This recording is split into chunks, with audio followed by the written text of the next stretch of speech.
So it's $11.14 in 1 month. Okay? After 10 months, who can do the math? It's $111.40. Beautiful. Explain it. Development brain. See that?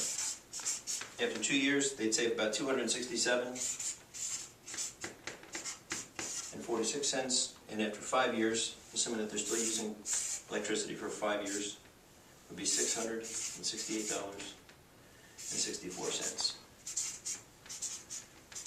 And one of the things that I've found is if you take it and you multiply it out, it helps to make more of an impact, because people think, got the utility. I mean, how much are you talking about going from 10 cents to 9 cents? It's it's a penny a kilowatt. But if you multiply it out, since electricity is something they're going to keep using, it can add up to some significant money. Okay, so where's the entrepreneur opportunity? Well, electricity used to be a regional monopoly. Okay, if you took a map of New Jersey, there were 4 utilities that provided electricity to New Jersey. They provided both the supply and the delivery. And it was a regional monopoly because they were the only ones that were able to operate in that particular area. So for that region, they were the only game in town.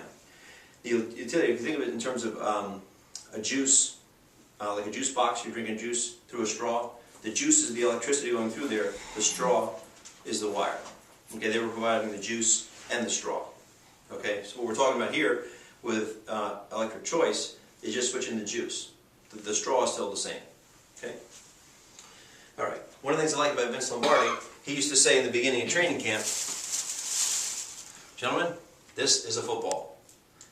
And then sometimes you got to go really back to the basics, because I got to tell you how many times I'm talking to people now about their electric bill and they don't know how much they're paying.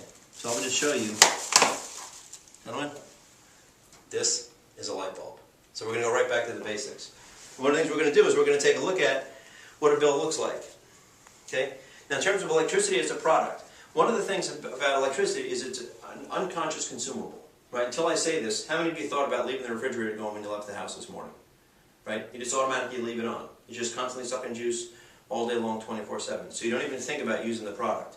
The other thing is universal. I mean, you're not going to meet somebody who doesn't use electricity. So this has a universal scope. All right?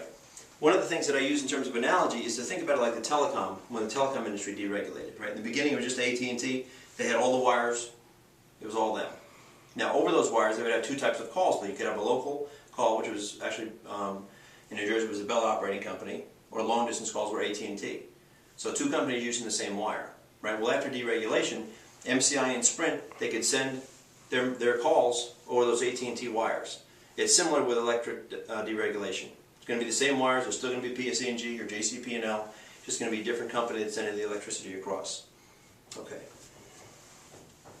Now, if you think about it, another analogy that I like is to compare it to the gasoline industry. All right. So if you take a look. So here you've got an automobile, and for the purpose of illustration, let's say you pull up to the Exxon station, and they're charging $2.60 a gallon, right? Coming out of there, you've got the hose, right? It's an Exxon hose, and the gas comes from Exxon as well, all right? But there's also competition. You've got $260 a gallon at Exxon, maybe the Shell across the street, $2.59, and then there's another station near us called Delta. I don't know if you guys have Delta where you are, but they're always less. It's about $2.55, say. All right. In terms of energy choice, if you don't like the price, you can always just go to another station, right? You can pick it out somewhere else. But that's because your car moves, right? But with electricity, it's different because buildings don't move, unless you live in California. Okay. So here, you got a house. Boom, boom. Okay. Coming up here. And then you've got a tower.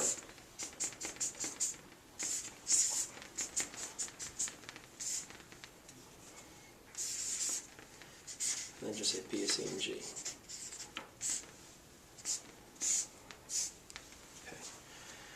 So, you've got PSE&G attached. You don't know this, but the alternate energy providers are also connected as well. You're just not aware of it. So, for example, you've got an alternate. Let's say PSE&G is charging, let's say 10 cents a kilowatt. And you've got an alternate company here.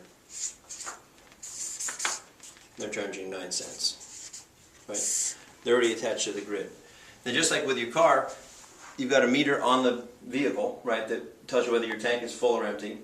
But there's also a meter on the pump. that measures in gallons. And all it does is it takes the number of gallons of gas that come out times whatever that current price is, and it figures out that's what your bill is. Okay.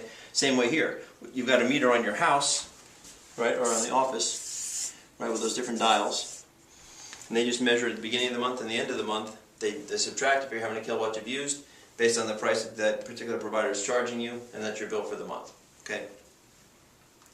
So when you're switching, there's nothing physically that happens at the house or at the office. It all happens back here. It's basically just a billing transaction that the utility companies work out for themselves. They say, okay, as of this date, we're switching over, so they're going to get billed at 9 cents a kilowatt in this example instead of the 10 cents. Okay, but nothing physically happens at the building itself. Okay. Now the next thing is for the bill.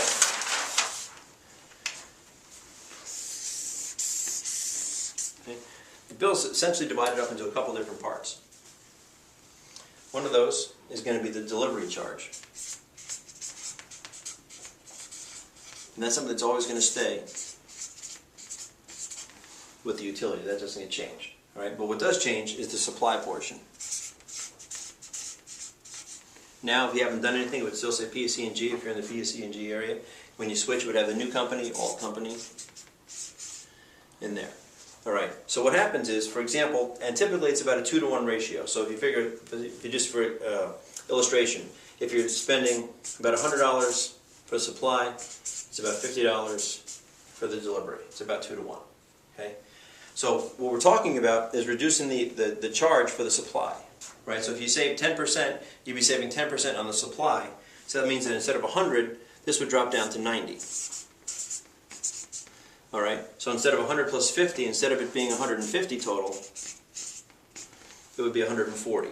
Okay. It's not 10% off the total bill. It's 10% off the supply portion. Okay. So your 10% savings is just on the supply part. Right. So whatever the calculation would work out, 10 over 150, 7.5%, it'd be 7.5% of your total bill. Again, because the supply portion is typically about twice as much as the delivery portion. Okay? All right. So, in terms of deregulation, okay, utility supply prices fluctuate up and down. That's something that I wasn't really that aware of. I thought it was, and I didn't really pay that close attention to it, but I went back historically through the bills, and it does. With PSE&G, with JCP&L, with Rockland, with ACE. It fluctuates. So that's something that you've already got. You've already got a fluctuating rate. Okay, they're variable in the residential market. In commercial, you can buy a fixed rate contract. I mentioned that before by getting the price stability, but that's only available in the commercial market right now. Okay, now the other thing too, this just came out from PSE&G. This is a bill insert that they had. I'm just showing it as evidence to verify the fact that supply charges currently represent about 65 to 70% of your bill. PSE&G does not control or make a profit on energy supply. They just pass it through at cost. Okay, so there's no profit to them. So when you talk about energy deregulation and switching to an alternative energy electricity supplier, the utilities don't mind because they're not making money on that anyway. It actually limits their exposure a little bit financially, which I'll talk about later. Okay.